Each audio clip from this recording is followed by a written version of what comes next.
ಬೆಳಗಾವಿ ಜಿಲ್ಲೆಯ ರಾಯಬಾಗ ತಾಲೂಕಿನ ಸುಕ್ಷೇತ್ರ ಶಿರಗೂರು ಗ್ರಾಮದಲ್ಲಿ ನಡೆದ ಮೋಕ್ಷಪತಿ ರಾಜಾರೂಢ ಶ್ರೀ ಸದ್ಗುರು ಕಲ್ಮೇಶ್ವರ ಶ್ರೀ ಅಲ್ಲಮಪ್ರಭು ಮತ್ತು ಶ್ರೀ ವಿರೂಪಾಕ್ಷ ಮಹಾರಾಜರುಗಳ ಪರಮಾರ್ಥಿಕ ಮಹೋತ್ಸವ ಜರುಗಿದೆ. ಪೀಠಾಧಿಪತಿ ಶ್ರೀ ಸದ್ಗುರು ಅಭಿನವ ಕಲ್ಮೇಶ್ವರ ಮಹಾರಾಜರ ಅಧ್ಯಕ್ಷತೆಯಲ್ಲಿ ನಡೆದ ಕಾರ್ಯಕ್ರಮದಲ್ಲಿ 5 ದಿನಗಳ ಕಾಲ ಬೆಳಗ್ಗೆ 6 ಗಂಟೆಯಿಂದ 7 ಗಂಟೆವರೆಗೆ ಜಪಯಜ್ಞ ಹಾಗೂ ಸದ್ಗುರು ಕಲ್ಮೇಶ್ವರ ಮಹಾರಾಜರ ಮಹಿಮಾ ಚರಿತ್ರೆ ಪಾರಾಯಣ ಜರುಗಿತು. ದಿನಾಂಕ 14/1/2026 ಸಾಯಂಕಾಲ ಶ್ರೀ ಸಿದ್ದೇಶ್ವರ ಕನ್ನಡ ಮಾಧ್ಯಮಿಕ ಶಾಲಾ ಮಕ್ಕಳಿಂದ ಮನರಂಜನಾ ಕಾರ್ಯಕ್ರಮ ಜರುಗಿದೆ. ದಿನಾಂಕ 15/1/2026ರಿಂದ 18ರವರೆಗೆ ಬೆಳಗ್ಗೆ ಮತ್ತು ಸಾಯಂಕಾಲ ಬೇರೆ ಬೇರೆ ವಿಷಯಗಳ ಬಗ್ಗೆ ಹಲವಾರು ಸ್ವಾಮೀಜಿಗಳಿಂದ ಪ್ರವಚನ ಕಾರ್ಯಕ್ರಮ ಜರುಗಿದೆ.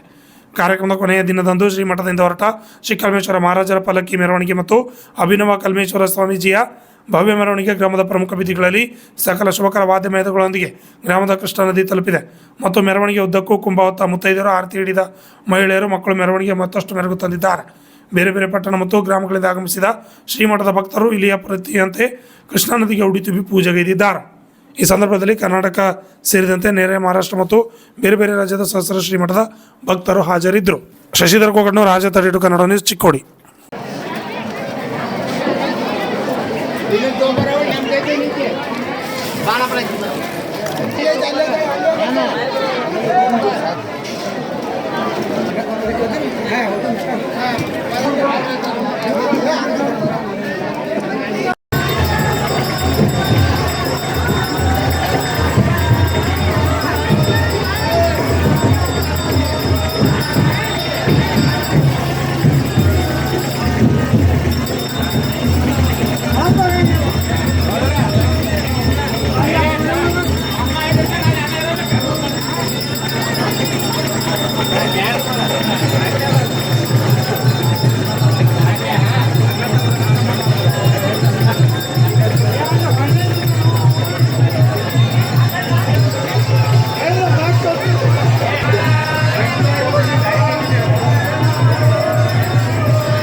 ಹಬ್ಬದೊಳಗೆ ಎಲ್ಲರಿಗೂ ಜ್ಞಾನಾಮೃತವನ್ನು ತತ್ವವನ್ನು ತಿಳಿಸ್ತಕ್ಕಂಥವರು.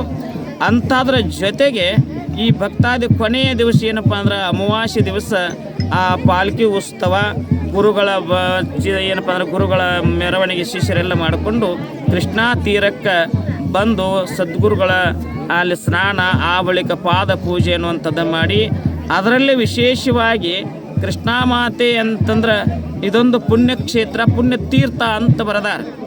ಎಲ್ಲ ಭಕ್ತ ಸಮೂಹಗಳು, ಶಿಷ್ಯ ಸಮುದಾಯಗಳು ಏನು ಮಾಡ್ತಾರೋ ಅಂತಂದ್ರೆ ಅನ್ಯಕ್ಷೇತ್ರಂ ಪಾಪಂ ಪುಣ್ಯಕ್ಷೇತ್ರೇ ವಿನಶ್ಯತಿ ಅಂತಂದಂಗೆ ಅನ್ಯಕ್ಷೇತ್ರಗಳಲ್ಲಿ ಮಾಡಿರ್ತಕ್ಕಂತಹ ಪಾಪಾದಿಗಳನ್ನು ಪುಣ್ಯಕ್ಷೇತ್ರವಾಗಿರ್ತಕ್ಕಂಥದ್ದು ಅಂತಹ ಪಾಪವನ್ನು ಪರಿಹಾರ ಮಾಡಿಕೊಳ್ಳಕ್ಕೆ ಈ ಸಾಳಿ ಜಾತ್ರೆಗೆ ಎಲ್ಲ ಶಿಷ್ಯ ಸಮುದಾಯ ಭಕ್ತಾದಿಗಳು ಆಗಮನ ಆಗ್ತದೆ. ಅದರಲ್ಲಿ ವಿಶೇಷವಾಗಿ ಸದ್ಗುರುವಿನ ಪಾದ ಸ್ಪರ್ಶ, ಸದ್ಗುರುವಿನ ದರ್ಶನ, ಅದಕ್ಕೆ ಅಂಥ ಸದ್ಗುರುಗಳು ಬಹಳ ಶ್ರೇಷ್ಠವಾಗಿರ್ತಕ್ಕಂಥ ಆ ಸದ್ಗುರುಗಳನ್ನು ದರ್ಶನ ಮಾಡಿಕೊಂಡು ತಮ್ಮ ಜೀವನವನ್ನು ಪಾವನ ಮಾಡಿಕೊಳ್ಳಿ ಅನ್ನುವಂಥ ಒಂದು ಉದ್ದೇಶದಿಂದ ಇದನ್ನು ನಮ್ಮ ಎಲ್ಲ ಹಿಂದಿನ ಕಲ್ಮೇಶ್ವರ ಮಹಾರಾಜರು, ಅದರ ಜೊತೆಗೆ ಅಲ್ಲಮಪ್ರಭು ಮಹಾರಾಜರು, ಸದ್ಗುರು ವಿರೂಪಾಕ್ಷೇಶ್ವರ ಮಹಾರಾಜರು ಇದನ್ನು ಪರಿಪಾಠವನ್ನು ಹಾಕಿಕೊಟ್ಟಿರ್ತಕ್ಕಂಥವರು. ಅದರ ಮುಂದೆ ನಾವು ಬಂದೀವಿ, ಅದನ್ನು ಹೀಗೆ ನಾವು ಮುಂದುವರಿಸ್ಕೊಂಡು ನಡೆದೀವಿ. ಜನಕ್ಕೆ ಏನು ಅಂತಂದ್ರೆ ಸ್ವಲ್ಪ ಹೊರಗಿನ ವಿಷಯಾದಿಗಳಿಗೆ ಸ್ವಲ್ಪ ಅವರ ದೃಷ್ಟಿ ಆ ಕಡೆ ಹೆಚ್ಚಾಗ್ಯದ. ಸ್ವಲ್ಪ ಮಾದಕ ಇವು ಕೆಲವೊಂದು ಏನಪ್ಪ ಅಂತಂದ್ರೆ ಮಾಡಬಾರದಂಥ ವ್ಯಸನಗಳನ್ನು ಮಾಡ್ಲಿಕ್ಕೆ ಹಚ್ಚಾರ.